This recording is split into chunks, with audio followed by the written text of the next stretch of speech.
It's like condensed milk for your ears. Everything you missed from today's show. It's Marco in the Morning, the short version. From Sunny 106.5. This is interesting. It's scientifically proven. Ooh. Joanna, if someone is looking at this part of your body, they don't like you romantically. All right. Medical fact, I'll tell you what that is. Plus, Battle of the Sexes. We haven't had a guy win in over 2 weeks. Maybe today's the day. Also, it's the return of Couples Court. And Joanna, what do we have for our sunny story of the day? Stores across the UK are doing something really cool for people with autism. All right, good. Let's see what's in the news. Marco in the Morning. Animals in the news. All right, Joanna, this is on Facebook today, and it's going viral. Yeah. There's a picture of a rooster. Ooh, it looks mean. Well, roosters don't look friendly, really. They're, That one looks extra mean. It must be, because she says, free to good home. Well, any home, that is. At this point, I don't give a blank what kind of home this inconsiderate jerk goes to. This blankety blank rooster. He's the perfect rooster if your alarm is broken and you need to be awake at 5:30 a.m. That is his only setting, 5:30. He has no snooze button, but will be quiet just long enough for you to fall back to sleep, and then he'll start back up with his obnoxious cockadoodle doing right outside of your window. It's like he knows where you sleep and can zone in on that particular window. So maybe he has some sort of special X-ray vision where he can see sleeping people behind walls. He's also a perfect rooster if you want to start running around your yard while you're trying to get away from him. Wow. He no longer goes after me, as he is also an instructor of interpretive dance. Or at least that's what I imagine it looked like as I went after him, flapping my arms, jumping up and down, kicking at him, yelling and screaming, and swinging a mop in his direction. Wow. So if you're looking for an alarm clock with the only setting being 5:30 a.m., a personal trainer and a dance instructor, I have the perfect rooster that is able to fill all three of those positions for free. But you're coming to catch this blankety blank. I want to see your first interpretive dance lesson. Wow. She's angry. Joanna, you should go rescue this rooster. Usually I'm all about rescuing animals, but I'm not sold on this one. It looks mean, and she described it. He sounds awful. Sunny 106.5 Summer of Fun is sending you to SeaWorld. Experience SeaWorld's all-new Electric Ocean Festival. Stay late and see the night come to life with the glowing Cirque Night Show on Mission Bay. The Rise of Atlantis Video Light Show, the Illuminite Special Effects Show, and Ride Manta Recharge. Oh, it's great. Plus the new Orca Encounter and Ocean Explorer. Marco in the Morning gives you the SeaWorld song of the day at 7:30. When you hear it, be caller 10 to win. From Sunny 106.5. There was a lot of research that was just done on this, and I'm surprised and not surprised at what they found. What is it? Now, Joanna, as a woman, Okay. and you're an attractive woman Aw, thank here in the office, filled with nothing but men. At least it seems that way. Yeah, there's a lot of guys. So, a lot of guys probably look at you with hearts in their eyes. I don't know about that, but maybe. And so, if you want to know if these guys are romantically attracted to you, or they just want to be your friend Oh, God. when they're being nice to you, Oh, man. you need to pay attention to what they look at. I'm pretty sure I know if they were looking at a certain thing, what they probably intentions were. If they're looking at your face, Joanna, Yeah. as I am right now. Oh, God. Oh, God. Does there need to be a drum roll for this? Maybe. It means that they are just interested in friendship. Ah, cool. That's right. That's right. I like that. Okay, Yeah. that's good. Yeah, That's- eye contact is key. Absolutely. Uh-huh. You got to look into their eyes, Yes, for sure. yes. Well, okay, what about romantically attracted to somebody? What are they looking at? What's the list say? Like if they wanted to get in a relationship with Like, somebody. yeah, you're like, hey. What do you think? Okay. You got to start somewhere. Come on, Joe. Marco in the Morning's Battle of the Sexes. The Ultimate Showdown starts now. Yeah. All right, now, the ladies have won for over 2 weeks in a row. Kurt says that he can break that streak. And that is really the only thing I need to know about Kurt. He doesn't really have a fun fact. Kurt, how old are you? 35. What do you do for fun? I like to go fishing. Nice. So, he's a guy's guy. Maybe hard for him. We'll see. So, he's representing the guys today. Yep, and representing the females, we have Stephanie. She's 49, lives on the north side of town, and loves to watch Golden Girls. Who is your favorite one? I would have to say Blanche. Yes. Me too. Blanche, really? I was a Rose fan. He's good too. All right, here's how it works. So we're going to ask you a series of questions. Joanna's going to be asking Kurt more stereotypical female questions. I'll be asking Stephanie stereotypical guy questions. And you'll each get 3 questions. The one who has the most right at the end wins. And if we end in a tiebreaker, we'll ask you a not-so-tough tiebreaker question. Everybody good? Got it. Yeah. All right, ladies first. Stephanie, which area of sports did Bruce Lee master? Martial arts. That is correct. Nice. All right, Kurt. Who was the male star in Pretty Woman? Richard Gere. You're correct. Oh, I like it. We're going toe-to-toe here. All right, Stephanie, where would you find a head gasket?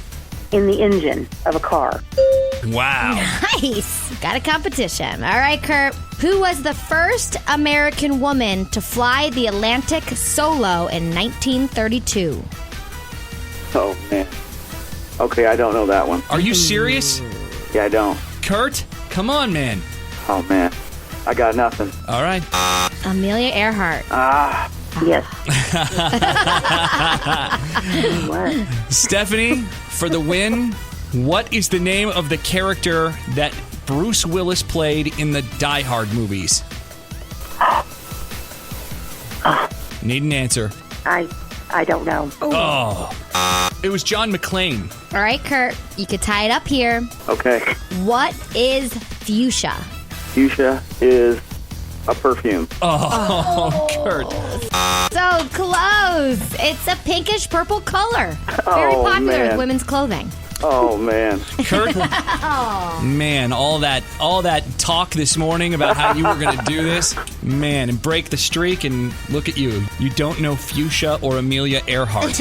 No, I don't. Man. On a brighter note, Stephanie, congratulations. You're going to the Daytime College of Dynamic Radio Music Festival, and you're going to get a printout that says you are the Marco in the Morning Battle of the Sexes champion. I'm so honored.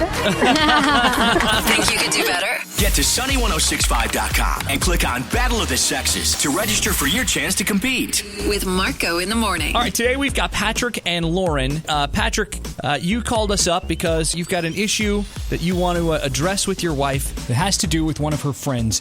All right, go ahead, Patrick. So my wife and I there's kind of friends that we hang out with all the time, and I don't want to, say their name. I won't call them a blast, but she knows who we're talking about because I tell her about this all the time. When we hang out with them, their kids are around, and we both love kids. I love kids. She loves kids. It's something we've talked about in the future. Okay. But these kids, and it's my wife's best friend. She's known the girl for a very long time, but. Yep.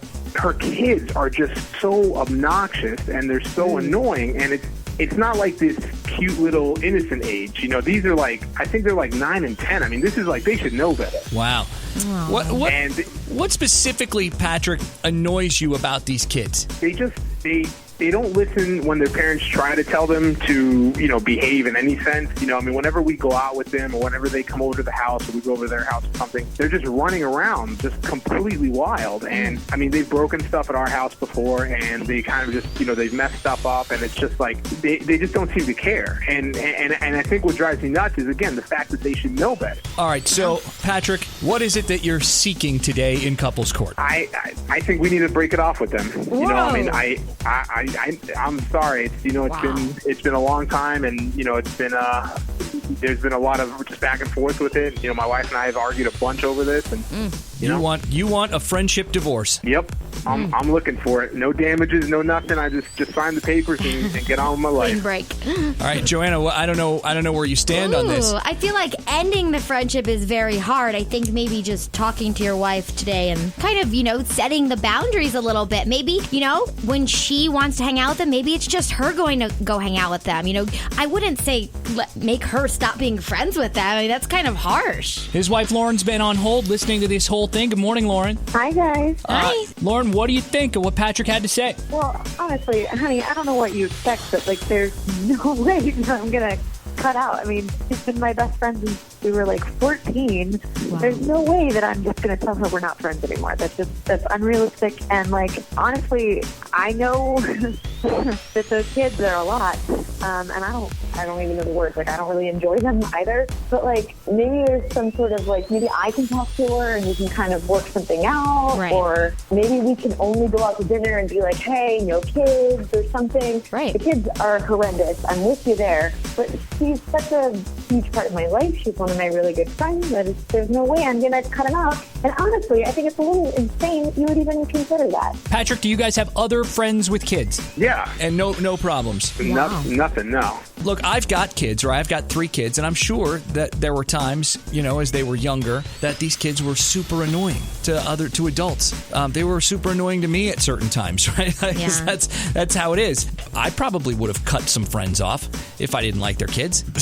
Yeah, but what if you found out someone cut you guys off, you and your wife off, because of your kids? They probably did. I think You're that's okay with it? I think if you're a parent of kids, you have to expect some of that. If you've got friends that don't have kids, they don't understand. I think just make this a friendship between the ladies then. I mean, I don't think... But we can't just, I mean, you're going to go over there and it's going to be you and a couple and their kids. I mean, I can't not hang out with them, and I can't not be with you hanging out with them. I mean, come on. I mean, I don't really know what the expectation is. And like, you want me to tell my best friend that we're not best friends anymore because my husband doesn't like her children while they're going through an obnoxious phase? It seems ridiculous. Look, I mean, kids are going to be kids, but they're just, I'm telling you, they're too old to be doing this crap that they're doing all the time. I just want to just end it for now. If that resolves it in the future and that's what it takes in the future, that we can hang out again, cool. But right now, I'm good. I would love to get some feedback from our audience, and you can do that right now on Facebook.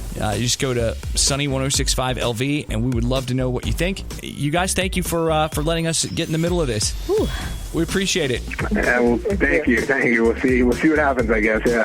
Marco in the mornings. Sunny story of the day. Well, it looks like the UK has announced that on October the 2nd, stores and shopping centers around the UK are going to have a quiet hour to give customers with autism a break. Wow, that's really cool. I think it's very cool. And I don't have autistic kids. What does that do for people with autism to have that quiet? Do you know? The National Autistic Society has put out this campaign, and it makes just the shopping experience more enjoyable for autistic people so they can concentrate, because sometimes the sounds and sights and the hustle and bustle of everything going on can be very confusing to them. Sure. So this quiet hour will, of course, encourage people to be more considerate for people who have autism. I think I would go shopping during that time, too.